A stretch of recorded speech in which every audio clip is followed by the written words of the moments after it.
Bonjour, bonsoir, enchanté. On se retrouve pour la partie 2 du ronflex moussu et dans cette partie 2, nous allons faire ses oreilles, les triangles qui constituent son visage, ses pattes et les demi-cercles qui constituent sa collerette. Alors comme vous pouvez le voir, je me disais que j'allais vous le montrer, j'ai déjà commencé à écrire le patron sur les bases de ce que je connaissais déjà. Cependant, c'est des choses qui vont avoir plusieurs modifications en fonction de la taille, est-ce que ça me convient ou non. Dans cette vidéo, du coup, on va le faire ensemble. Et bien évidemment, cette vidéo YouTube aura également une vidéo sur TikTok qui sera un peu plus concise et avec moins d'explications pour s'adapter au format TikTok. Et donc, eh bien pour commencer, on va commencer par un cercle magique. Donc le cercle magique, vous vous souvenez de comment on fait?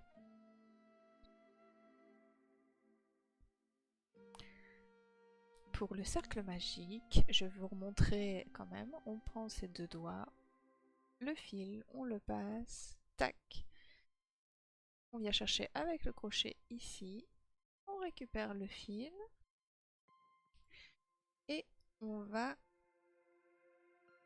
venir faire un premier nœud. Et voilà, on a notre premier nœud de cercle magique. Donc on va commencer par les oreilles du ronflex. Alors sur ce que j'ai marqué sur mon patron, on va commencer pour donner une forme triangle par un cercle magique avec 3 mailles. Pourquoi 3? Parce que 3, eh bien, lorsque tu les augmentes, ça fait une forme de triangle, alors que si j'en mets un peu plus, ça donne moins cet aspect triangle. Donc 1, 2 et 3. Ouais, c'est assez petit. Hein. Hop, on referme le cercle. Vous voyez, vous obtenez du coup ces 3 mailles un peu particulières. C'est assez petit. Ensuite, à partir de là, j'ai marqué que nous allions faire 3 augmentations. Donc, on récupère la première boucle. Alors évidemment, c'est plus petit, donc c'est un petit peu plus compliqué de bien voir. Hop, tac. Je rappelle qu'une augmentation, c'est 2 mailles serrées dans une même maille.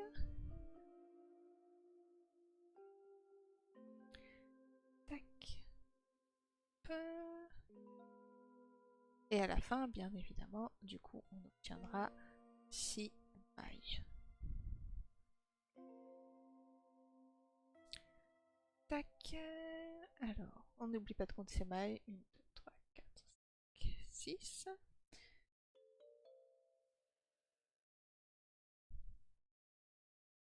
Et hop. J'ai mes 6 mailles. À partir de ces 6 mailles, je vais faire une maille serrée, une augmentation. Alors le principe c'est le même que pour la tête, vous l'avez vite compris. C'est vraiment rien de compliqué à partir du moment où tu maîtrises le cercle magique. Une maille serrée, une augmentation. Et on va le faire 3 fois pour arriver jusqu'à 9.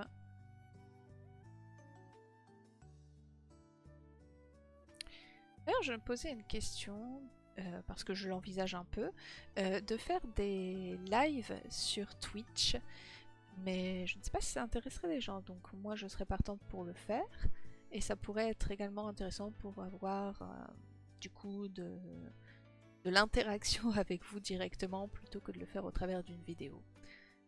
Donc vous pourrez me dire en commentaire ce que vous en pensez. 2, 3, 4, 5, 6, 7, 8, 9, donc j'ai 9 mailles. Vous voyez, ça donne déjà cet aspect triangle que l'on veut, en fait, plutôt qu'un cercle. À partir de ces 9 mailles, on va faire un rang total de 9 mailles. Donc on ne fait que des mailles serrées, pas d'augmentation, pas de diminution, juste des mailles. Fait, et ben. Hop. Vous voyez, là j'ai pas mis mon marqueur de mailles, c'est parce que en soi, le 9 fois, ça va quoi, c'est pas très compliqué.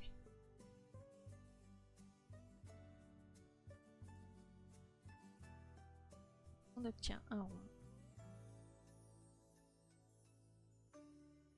Qu'on va continuer d'agrandir. Donc là, en fait, puisque je n'étais pas sûre de la suite, mon patron il s'est arrêté au moment où je fais le rang de 9 mailles. Donc ce qu'on va faire, c'est que là on va y aller à tâtons. Je pense que pour pouvoir faire les oreilles du ronflex, on va pouvoir les faire un peu plus grandes. Donc je vais refaire des augmentations. Du coup, en rang 5, on va mettre 2 mailles serrées et une augmentation. Et on le fait en x3 pour arriver à 12. Je prends les mailles, je prends les notes au fur et à mesure et je modifie si jamais je me rends compte que ça ne me convient pas. Donc une maille, 2, augmentation. Pour m'adapter au format TikTok, c'est vraiment ici sur YouTube que vous verrez la création du patron et de fait la création directement sur le ronflex moussu. Là je l'ai fait 2 fois. Parce que le format YouTube est tout simplement mieux adapté à un format long plutôt que TikTok. Et vu que j'ai pas envie de faire des accélérations partout constamment et de raccourcir, et ben j'ai décidé que je ferais 2 vidéos différentes. C'est-à-dire une vidéo sur YouTube et une vidéo sur TikTok. De manière séparée. D'ailleurs, j'ai bien pris en compte les problèmes de son et je vais essayer de les régler du coup pour cette vidéo-ci. Vous me direz de même si c'est beaucoup mieux, s'il y a de l'amélioration, si vous préfériez avant. Et pour les prochaines vidéos, sachant qu'il ne restera en réalité qu'une étape, je ferai avec ce que vous m'aurez dit. Donc, ici, j'en suis où? Hop, on écarte pour bien voir. 1, 2, 3, 4, 5, 7, 8, 9, 10, 11, 12, 13. Alors j'en ai fait une en plus. Tac, tac. On retire une augmentation. On recompte. 6, 7, 8, 9, 10, 11. 3, 4, 5, 6, 7, 8, 9, 10, 11, 12. Donc là je suis à 12. Si je reprends la tête de mon flex moussu, que je lui mets sa petite oreille, je constate qu'en réalité, le ratio avec la taille est pas si mal. Alors bien évidemment, là, je ne l'ai pas encore bourré parce qu'il faut encore que je fasse la brodure de son visage. Donc je suis à 12 et je vais à nouveau faire un rang total de 12. Cette fois-ci, je vais prendre mes marqueurs de maille. C'est des petits chats, hein. Vous voyez, dans ma ville, il y a des chats partout.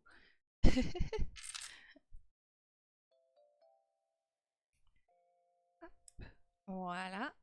Et du coup, on est parti pour un rang 12. Donc, je prends les notes en même temps. Comme vous pouvez le voir ici, rang 5 et du coup, rang 6. 12 mailles pour avoir 12. Bien sûr, ce pattern, il sera ensuite partagé, hein, vous en faites pas.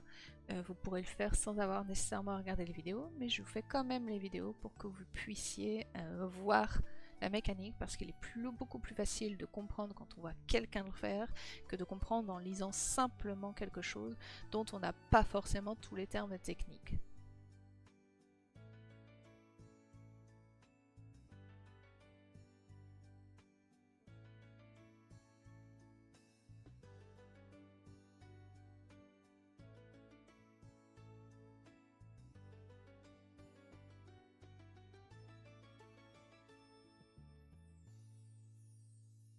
Hop, je suis arrivée à 12.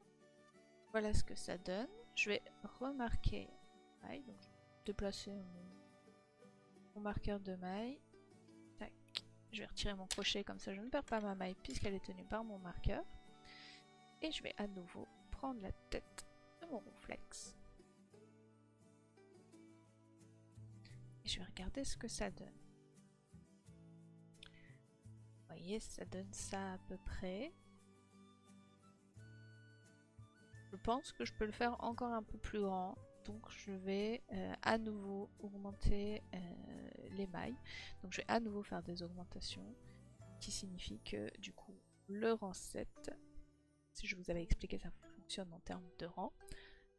Et je me rends compte que j'ai pas laissé assez de place, mais c'est pas grave. De toute façon c'est un brouillon. On va faire du coup 3 mailles serrées, une augmentation. Et cette fois-ci, je me dis, je vais le faire 6 fois.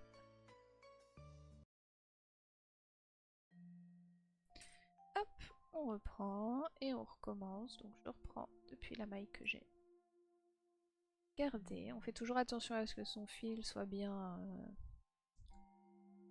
qu'on ait une bonne partie de fil qui soit bien déroulée, sinon c'est un petit peu chiant, ça freine un petit peu dans la création. Donc, 1, 2 et 3. Et une augmentation. Et on va le faire 6 fois.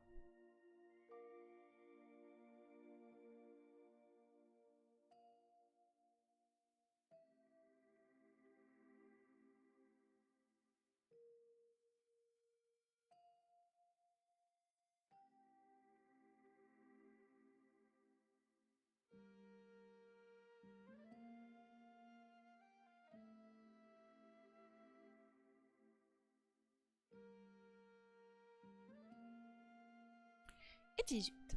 Donc là, je mets 18 mailles. C'est important de noter ce que vous faites lorsque vous créez un patron, parce que, notamment là, par exemple, je vais devoir le faire 2 fois en termes de création d'objets, puisqu'il a 2 oreilles, son réflexe. C'est important d'avoir un pattern et de le suivre pour qu'il n'y ait pas cet aspect étrange dans les oreilles. Après, ceci dit, si vous faites par exemple un Mimiki, là je trouve qu'elle est pas mal son oreille. Elle est peut-être un peu longue d'ailleurs, mais elle est pas mal.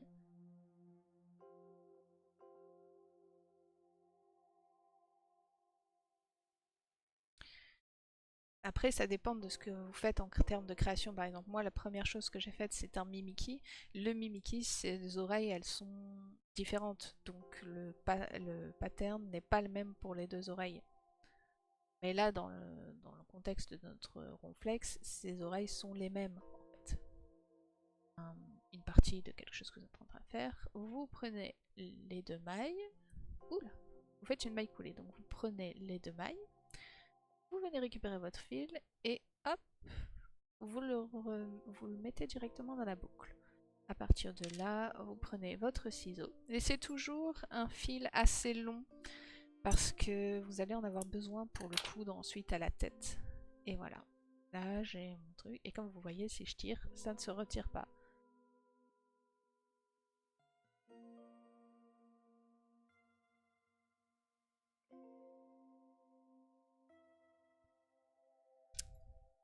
En ce qui concerne la deuxième oreille, je la ferai lors de la vidéo TikTok. Donc ça va être à peu près le même concept. Et maintenant, on va passer au triangle qui forme son visage. Vous allez sur le ronflex dessus. Il y a 2 triangles, ici, qui forment son visage et qui suivent en fait un peu la forme des oreilles. Donc je vais prendre mon fil de couleur crème. Hop. Hop, on met le vert de côté. Je vais prendre mon fil de couleur crème et je vais commencer à faire mon triangle. Alors, regarde. Alors là, vous voyez, il y a un petit nœud. Donc je vais essayer de... Ah oui, d'accord. Il y a des petits nœuds. Quand vous avez des petits nœuds, bah, démêlez-les parce que sinon c'est un petit problème. Hop. Oups. Je déroule mon fil et je vais commencer par faire un triangle. Alors, une fois de plus, vous voyez, je l'ai noté. Ça, c'est la suite de ce que je viens de faire avec vous. Vous voyez. Et ensuite, on a les 2 triangles. Alors, ces triangles, vous voyez, c'est marqué chain 4. Ça veut dire qu'on va faire une chaîne, en fait, et qu'on va le diminuer petit à petit. Alors, moi, je suis partie sur des petits triangles, mais c'est parce que j'avais une vision qui était assez petite de son visage. Donc, je vais potentiellement augmenter, en fait, les triangles. Alors, pour faire une chaîne... vous prenez votre crochet. Vous entourez votre fil autour de votre crochet. Vous récupérez ce bout-là. Vous faites un nœud. Voyez. Vous venez faire un jeté. Voyez. Et comme avec une serrée, vous venez récupérer ce fil et le mettre dans la boucle. Et voilà, j'ai un nœud pour commencer ma chaîne. Donc, on a dit une chaîne de 4. Donc, pour faire une chaîne, bah, c'est pareil. Vous voyez, là, vous avez votre boucle. Vous faites un jeté, vous rassemblez le jeté. Hop. Et on fait ça sur 4 chaînes, 4 mailles. Donc là, pour m'assurer que mes mailles me conviennent bien, je vais regarder avec directement mon truc. Et je me rends compte qu'en fait, 4 mailles, c'est bien. C'est suffisant finalement. Donc je vais rester sur 4 mailles, je ne m'étais pas trompée.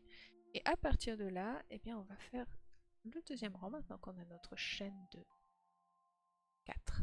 Et 1, 2, 3, 4. Et donc on va faire un deuxième rang de 4. Alors, à partir de là, vous retournez en fait votre truc, c'est-à-dire que vous prenez votre boucle, vous passez votre crochet dans la boucle juste avant, vous récupérez ici votre fil et vous le roulez. Voilà. Et on fait ça tout du long. Ça va être la même technique lorsqu'on va faire ses pieds. Et les demi-cercles qui constituent sa collerette. Alors si vous n'avez pas trop serré, vous pouvez essayer d'aller chercher le premier nœud que vous avez fait avec votre crochet.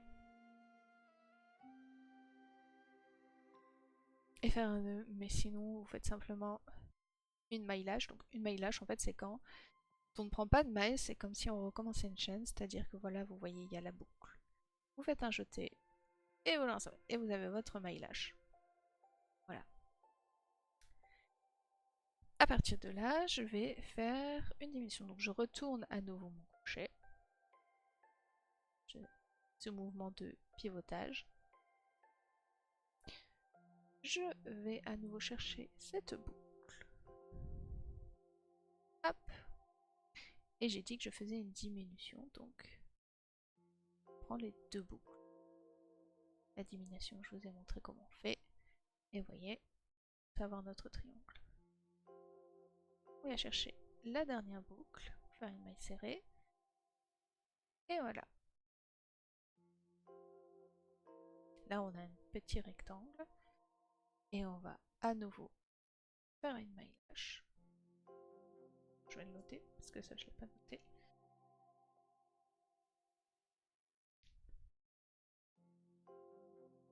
Une maille lâche.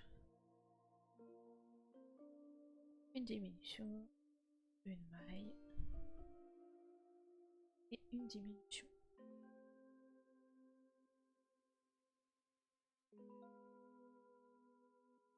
Hop. Tac.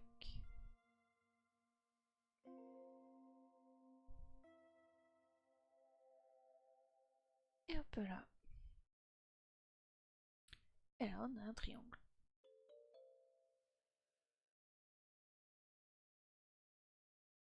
Hop. On reprend la dernière maille. Et on fait une maille. Et on coupe. Mon stylo.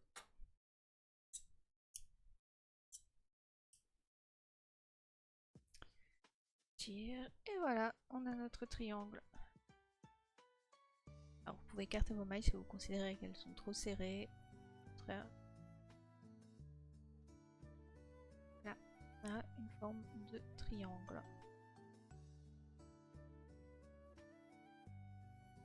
Qui du coup viendra se placer juste ici.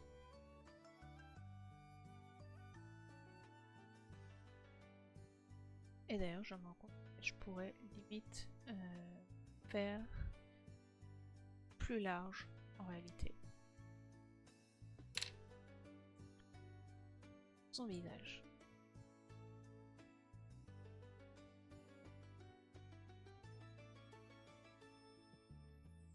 Et c'est un problème que je pense résoudre en utilisant mon aiguille et en brodant. Premier triangle. Ensuite, donc, on passe aux orteils. Alors les orteils, on doit le faire 6 fois. Tac.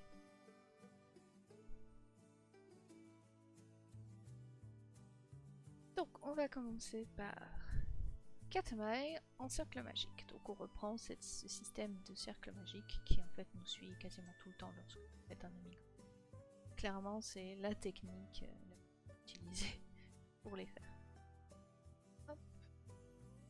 Cercle magique.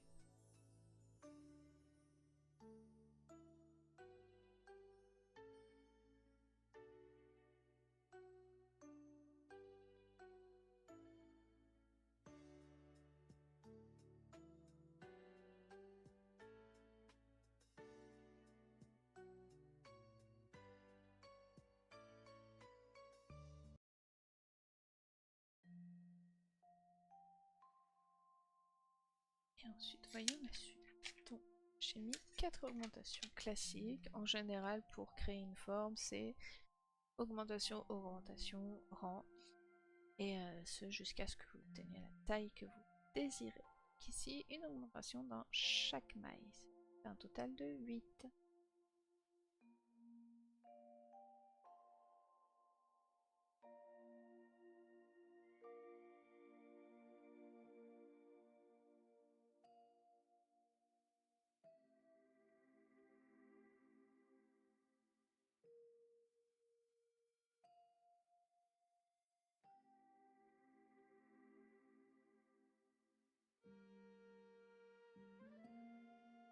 Et là, nous avons un petit doigt de pied. Ça, par exemple, c'est des petites formes qu'on ne va pas bourrer en fait, parce que c'est trop petit, ça ne sert à rien de les bourrer. Ça fonctionne très bien sans. Le doigt de pied est terminé, donc je ferai en off les doigts de pied restants. Et ensuite, on va passer maintenant à la collerette du ronflex moussu. De par le fait que c'est un ronflex moussu, j'avais envie d'utiliser un fil différent. Donc, comme vous pouvez le voir, en fait, c'est du fil chenille. Encore une fois, je le dis, le fil chenille pour les débutants, c'est pas le plus pratique. Surtout qu'il en faut un de bonne qualité, ça coûte un petit peu cher. Mais surtout, on a tendance à louper des mailles. Même moi, j'en loupe très souvent des mailles avec ces fils chenilles. Et je vais profiter du fait de vous présenter cette bobine de fil chenille pour vous montrer comment on lie une bobine de fil. Que ce soit du chenille ou un autre type de fil. Vous voyez, là, j'ai refait ma réserve du fil vert que j'utilise avec une étiquette. Il y a toujours une étiquette. Et c'est important de la garder, ça vous permet de noter la référence si vous en avez besoin pour un autre projet au crochet ou pour finir un projet au crochet dans mon cas. Donc, le fil chenille. Le fil chenille, on va l'utiliser pour la collerette. On va faire les demi-cercles avec le fil chenille. Comment ça fonctionne? Comment est-ce qu'on repère? Comment est-ce qu'on comprend les inscriptions parfois cryptiques sur ces bobines de fil? Eh bien, pour commencer, vous avez la marque, en général, qui est écrite en très grand. Hein, ici, c'est Chenille Love, pour vous signifier quel est le nom de la marque. Ensuite, vous avez 100 grammes, 110 mètres. Ça veut dire que c'est 100 grammes de... Bon, c'est du de polyester, ici. Vous voyez, ici, il y a écrit 100% polyester. Du polyester, c'est 100 grammes de polyester qui équivaut à 1,10 mètres à peu près si vous faites un tissu. Ensuite, nous avons les consignes d'entretien. Donc, ça c'est la température, donc pas au-delà de 30 si vous passez à la machine à laver. Pas de repassage, pas d'essorage et ce genre de choses. Ensuite, nous avons ici la taille des aiguilles. La taille des aiguilles, c'est important parce que c'est grâce à elle que vous savez si vous avez un bon fil. Par exemple, moi, ici, j'ai une taille de chenille de 3 mm, c'est marqué sur le crochet. C'est un peu limite pour utiliser ce fil chenille. Vous voyez, le crochet est complètement pris dedans, il n'y a pas une bonne adhérence. Bref, c'est pas très pratique. Donc, je vais changer de crochet pour utiliser ce fil chenille. Vous avez de 4 à 5, donc 4 à 5 ça veut dire que ça peut être en réalité 3,5 à 5,5.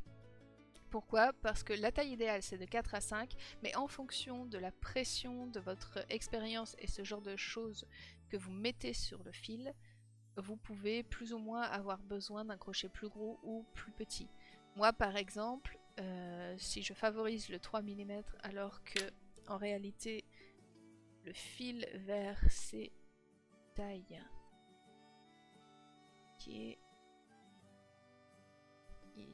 voilà, qui est également de 4 à 4,5. C'est parce que j'ai besoin de faire quelque chose de plus petit pour faire moins d'espace et avoir une bonne tension sur mes fils. J'ai tendance à trop... comment je pourrais le dire? J'ai tendance à faire trop large quand je fais mes mailles, donc il vaut mieux que je prenne un crochet plus petit pour que ça se voit moins. Mais ça, c'est des choses qui se règlent avec l'expérience, hein. N'en faites pas, ça s'apprend. Donc les aiguilles, donc vous avez le crochet et les aiguilles à tricoter, puisque évidemment si utilise fil pour les aiguilles à tricoter. Vous avez ici le 10 cm sur 10 cm, alors ça c'est utile lorsque vous faites par exemple un t-shirt, ça vous permet de voir un peu la taille du t-shirt quand vous utilisez toute la pelote. Et ça vous permet de calculer combien de pelotes il vous faut. Le code barre évidemment. Et ici on a la référence, alors à garder, pour être sûr de pouvoir retrouver le même coloris. Et ensuite vous avez tout ce que recyclage, machin, standard, de quoi c'est composé, ce genre de choses. Voilà, c'est comme ça qu'on lit une pelote. Et donc, comme je vous l'ai dit, il vaut mieux garder la référence. Alors moi je pense que cette pelote est suffisamment grande pour ce que j'ai à faire et il va m'en rester, donc j'utiliserai peut-être pour autre chose. Et en attendant, on va les faire. Alors, pour bien utiliser votre pelote, vous voyez, il y a des trous, en fait, ici. Mettez vos doigts dans le trou de la pelote et vous allez chercher ce qu'il y a au milieu. Parce qu'en fait, au milieu, il y a un gros amas de fil, comme vous voyez. Mais il y a surtout le fil de début, si je puis dire. Alors, vous avez un bout de fil qui, du coup, fait lorsque la pelote est faite, hein, évidemment. Et c'est ce bout de fil qu'il vous faut parce que c'est ce qui va vous permettre à votre pelote de plus facilement se dérouler sans faire de nœuds pour que ce soit en fait tout simplement plus pratique pour vous, hein, parce que si vous commencez par le morceau de fil qui est en extérieur de la pelote, à un moment donné vous allez être embêté parce que ça va faire des nœuds tout simplement. Et il est là mon petit morceau de fil, ce morceau de fil là que je veux.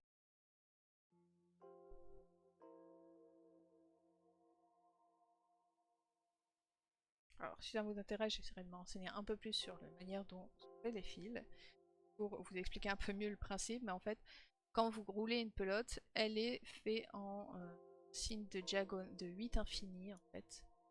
Ça fait cette forme-là quand la pelote est faite l'une à l'autre. Et ça peut créer des nœuds si vous prenez le fil extérieur, donc le fil qui est là, sous l'étiquette. Donc, mon conseil, laissez l'étiquette autour de votre pelote, allez chercher à l'intérieur de la pelote votre bout de fil intérieur et utilisez-le. Parce que comme ça, vous aurez juste à tirer et le fil partira tout seul. Là, vu que j'en ai retiré beaucoup, je l'ai enroulé autour de la pelote, donc je vais devoir à chaque fois faire ce mouvement un peu chiant et pas pratique. Mais, une fois que ce sera fait, que j'aurai fini cette partie-là que j'ai enroulée autour de la étiquette, j'aurai juste à tirer et ça sortira tout seul. Et c'est très pratique, très satisfaisant, très sympa en réalité. Donc, ici j'ai mon fil chenille, je vais aller me chercher un autre crochet, un petit peu plus gros, pour convenir à la taille du fil chenille. Alors nous avons ici 2, 1, 4, voilà. Et là je passe et là je passe à un crochet de taille 4. Bon, ensuite on va faire une chaîne du coup pour pouvoir commencer à faire un demi-cercle. Faites pas ce que j'ai fait. Donc la chaîne, je vous le rappelle, vous prenez votre crochet, vous enroulez votre fil autour de votre crochet, vous faites un petit nœud, un jeté et vous rabattez votre fil et voilà. Et on va en faire ensuite 6 mailles.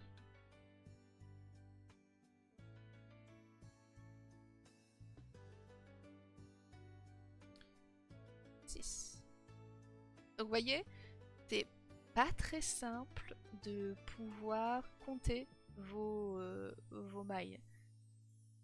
Là, si je vous demande de compter, je pense que vous n'avez pas le bon nombre.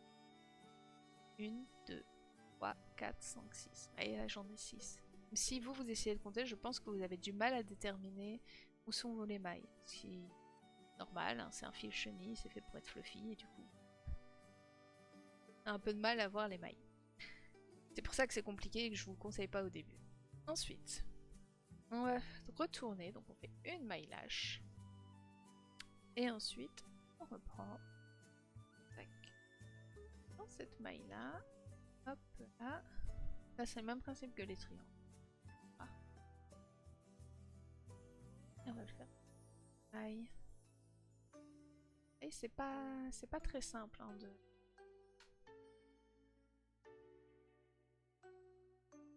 réussir à faire les mailles. J'allume la lumière pour y voir un petit peu plus clair.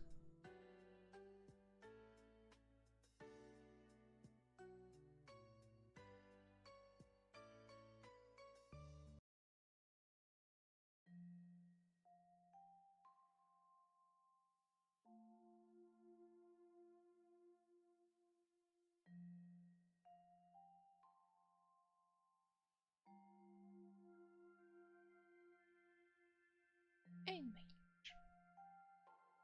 Ok. À partir de là, en fait, une fois qu'on a fait le maillage, on va aller chercher la deuxième maille depuis la crochet, donc une, deux. Je sais pas si vous les voyez bien, franchement c'est pas facile à voir. Hein. Mais faites-moi confiance, je sais ce que je fais. Puis on fait 4.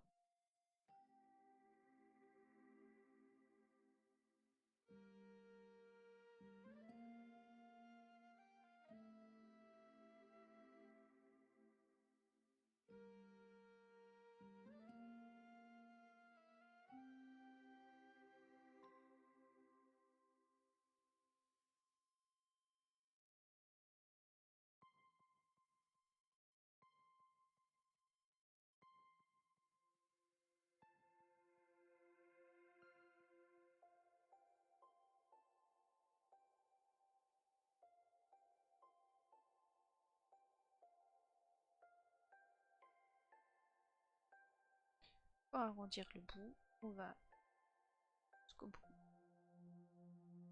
Et on refait. Hop, voilà, le bout est arrondi là. Crépette x 2, or 5. Ça fait 4, 5, 7, 8, 9, 10, 12, 13, 14, 15, 16, 17, 18. 18 mailles. Et là, ce qu'on va faire, c'est qu'on va marquer cette maille-ci.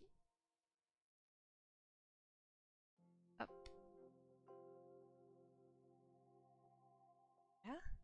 Et on va faire une maille serrée dans toutes les mailles. Donc là, vous faites vraiment jusqu'au bout. En fait.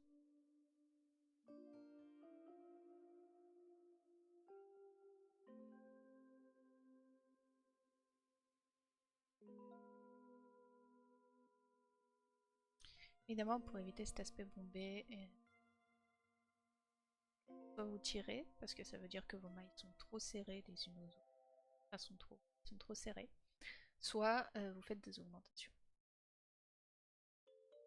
Normalement, juste tirer pour desserrer un peu les mailles, c'est suffisant.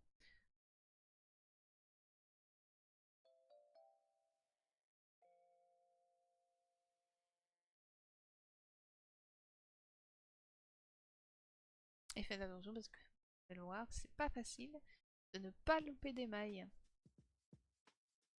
Avec un fil chenille.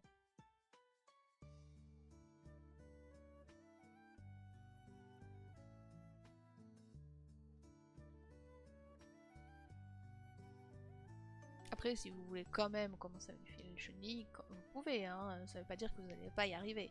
Simplement dire que vous allez peut-être un petit peu plus galérer. C'est pourquoi moi je vous conseille au moins pour la base de d'abord faire avec du fil classique qui vous permettra de bien voir vos mailles, de bien comprendre ce que vous avez fait, de bien pouvoir compter, vérifier et comprendre la mécanique. Et ensuite, lorsque vous sentez à l'aise avec ça, de passer sur du coup du fil chenille. Donc là, j'ai fait mes 12 mailles. Je vais laisser le fil assez long. On tire. Et on desserre les mailles.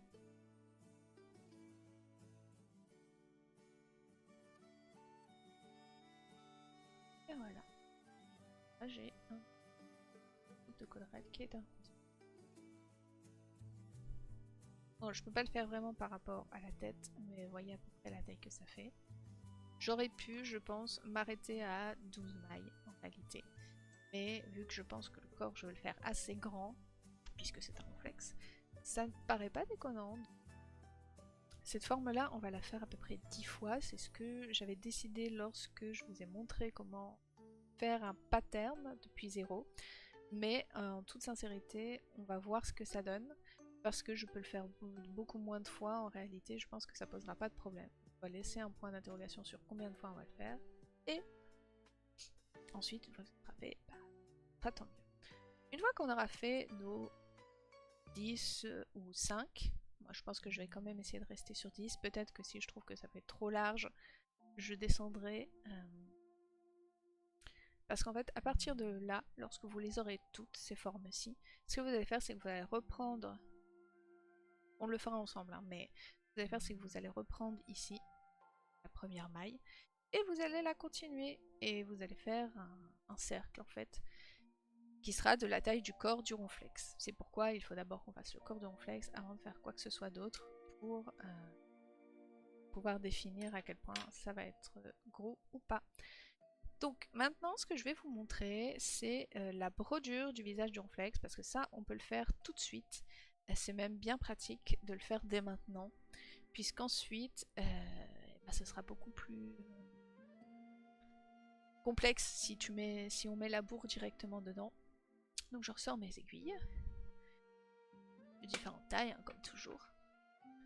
Donc, on va maintenant broder le visage du ronflex. Alors pour broder le visage du ronflex, vous avez plusieurs possibilités.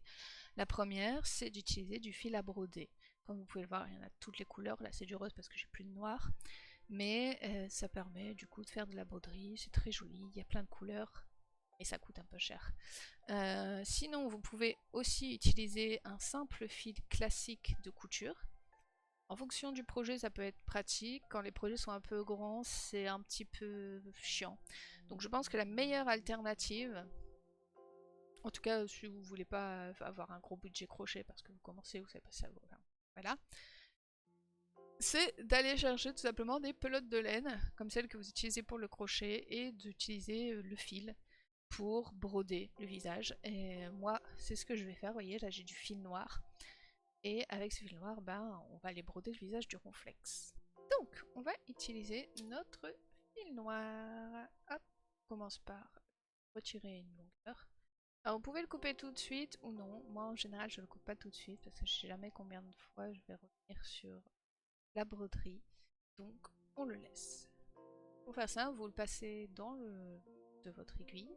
Faites pas de nœud. Pas de nœud. En tout cas moi je n'en fais pas.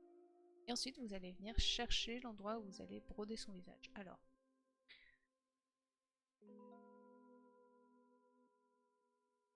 Moi je vais commencer ici. Depuis l'intérieur, surtout, essayez de prendre depuis l'intérieur, c'est beaucoup mieux. Planquer les fils ensuite. Et je vais compter genre... allez, 3-4 mailles. Ça c'est vraiment votre appréciation de la manière dont vous voulez le broder et le faire.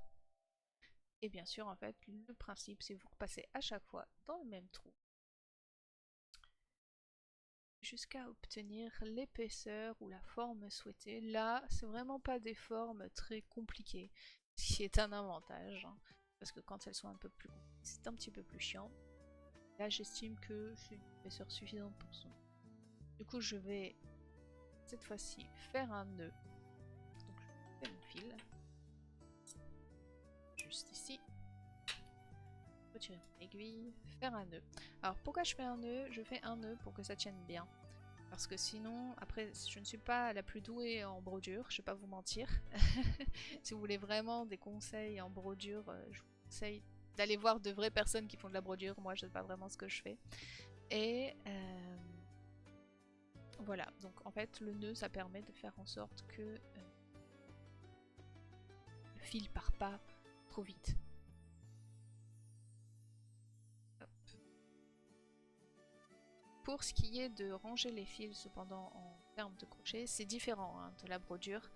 Ne faites pas avoir, c'est pas la même chose. Je vous montrerai, hein. Là c'est juste vraiment pour vous montrer comment on fait la brodure en question. Donc à partir de là, je vais reprendre du coup mon fil noir.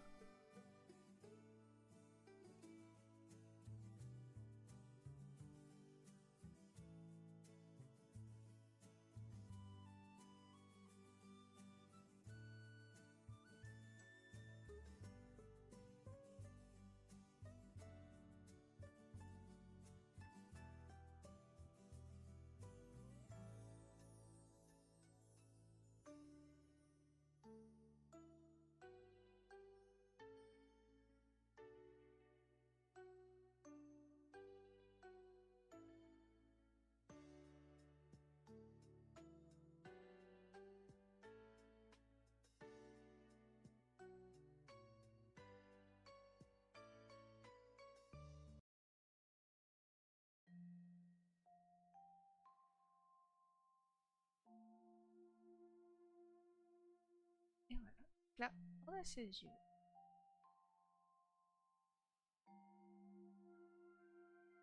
Et du coup maintenant on veut sa bouche. Là ça va être une forme un petit peu plus complexe quoi. Puisqu'il a un petit sourire de bouche. Enfin en tout cas moi je vais lui faire un petit sourire. Donc on va aller chercher.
Je vais ajouter les petits triangles qui forment sa tête. Pareil, dans le fil.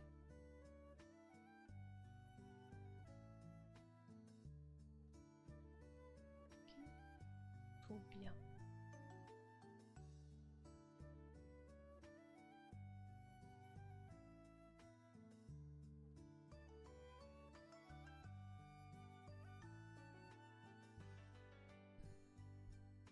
Je vais le mettre ici. Et là, du coup, je vais vous montrer comment on fait quand on assemble une partie d'un crochet. Là, en fait, vous venez prendre la maille qui est juste à côté, juste là en dessous, et vous l'assemblez à la maille parallèle. Pas rien de compliqué, c'est truc à... Vraiment pas difficile d'assembler des parties entre elles. Juste faire attention à ne pas perdre son fil. Et à les assembler au bon endroit. Je vous conseille à vous de mettre un marquage. Hein. Moi j'en ai pas fait parce que je vois, parce qu'en fait la forme du visage de mon texte me sert de marquage. Mais je vous conseille quand même de le faire. Ça vous permet d'éviter les problèmes et de pouvoir faire quelque chose de symétrique. Parce qu'on arrive très facilement à quelque chose d'asymétrique sur des formes rondes. Quand on cherche à assembler des parties les unes avec les autres. Ça m'est déjà arrivé plusieurs fois, donc c'est un petit conseil, vous en faites ce que vous voulez. Et voilà.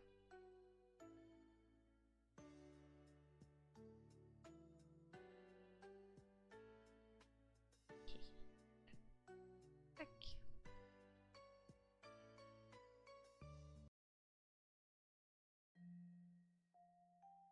Comme vous pouvez le voir, quand vous laissez qu'un tout petit fil, un petit peu embêtant à chaque fois d'aller le rechercher, parce que c'est pas facile en fait, d'aller chercher des petits. Parce que vous avez une grande.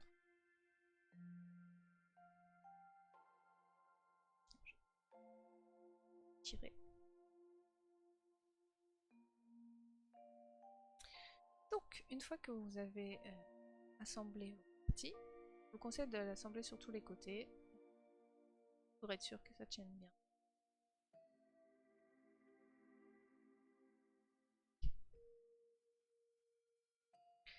Et ensuite, pour assembler, enfin pour cacher le fil et vous assurer qu'il ne parte pas, vous allez aller chercher. En fait, vous prenez en perpendiculaire, cherchez. Prenez votre fil dans votre aiguille. Vous pouvez d'ailleurs couper un autre fil hein, si vous n'avez pas gardé suffisamment de fil, c'est des choses qui arrivent, c'est pas bien grave. Mais c'est plus pratique si vous utilisez ce que vous avez laissé. Après, moi, ça m'est déjà arrivé beaucoup de fois de simplement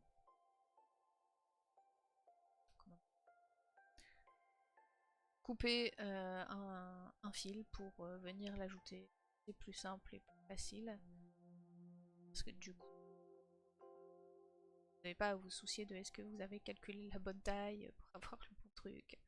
Enfin bref, vous les rassemblez ensemble dans les mailles. Ensuite, vous faites un petit nœud pour que ça tienne, hein, toujours.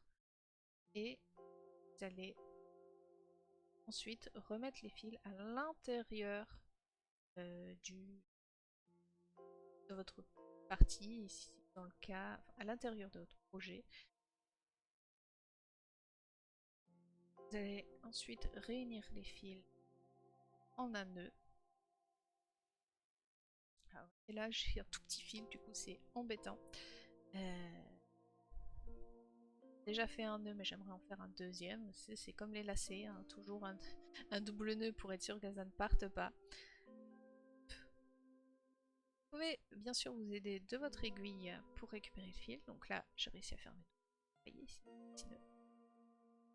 Alors vous allez prendre ces deux parties. Vous allez utiliser la partie un peu creuse là que vous voyez sur votre aiguille. Toutes les aiguilles ne l'ont pas. Hein. C'est vraiment les aiguilles à broder qui l'ont. Là, vous voyez par exemple, l'aiguille ne l'a pas. Cette aiguille, par exemple, elle l'a, mais il est tout petit. Donc vous prenez cette forme-là, et en fait c'est elle qui vous sert à appuyer sur le fil pour le rentrer à l'intérieur. Et voilà, vous avez assemblé la partie en question de votre réflexe. Ce sera la même chose pour les oreilles, sauf que les oreilles, on va les bourrer pour pouvoir les mettre sur sa tête. Et ensuite, eh ben, on va pouvoir rassembler tout ça. Quand vous en êtes là, du coup, vous pouvez aller chercher votre bourre. C'est juste tout dans les peluches. Et vous le mettez généreusement dans la tête de votre ronflex. Si vous en mettez beaucoup, ce sera plus ferme. Si vous en mettez moins, ce sera plus souple et plus mou. Donc ça dépend vraiment de ce que vous voulez. Par exemple, si vous voulez que le ronflex tienne, enfin si vous créez une... Disons les choses comme ça. Si vous voulez qu'une peluche tienne sur par exemple 2 pieds, il va falloir beaucoup bourrer les 2 pieds et très peu bourrer la tête. Sinon la gravité va l'emporter et bah du coup vous n'aurez plus que vous voulez. Et là j'ai mis de la bourre. J'en ai pas mis beaucoup. De toute façon je vais la retirer ensuite pour rassembler les autres. C'était juste pour vous montrer un peu ce que ça peut donner une fois que c'est bourré. Vous voyez, on obtient une forme ronde. Simplement. On voulait. Là, il faudrait que je la bourre encore un peu plus. Mais voilà. Et ensuite, bah, les petites oreilles et ce genre de choses qui seront ajoutées. Pour ce qui est, de tous les petits défauts, ça se règle aussi ensuite à la brodure, donc à l'étape finale. Lorsque j'aurai tous mes éléments et que je vais commencer vraiment à les assembler tous ensemble. Je vais donc débourrer la tête de mon ronflex, vous voyez. Elle va redevenir toute plate. Et ensuite, vous voyez tous ces petits défauts qu'on peut voir. Ici, c'est pas très égalitaire. Ici, pareil, il y a des petits trucs. Bah, tout ça, ça va se régler à la fin quand je vais faire de la brodure, que je vais m'occuper des petits détails. On le fera peut-être ensemble ou pas. On verra, si ça vous intéresse, on le fera. Si j'ai du temps sur la vidéo, on le fera. Et bien, une fois que ce sera fait, on pourra admirer le résultat avec la bourre, tout assemblé, et vous me direz ce que vous en pensez. Et sur ce, je vous souhaite une bonne journée, une bonne soirée ou une bonne nuit, et bien à la prochaine.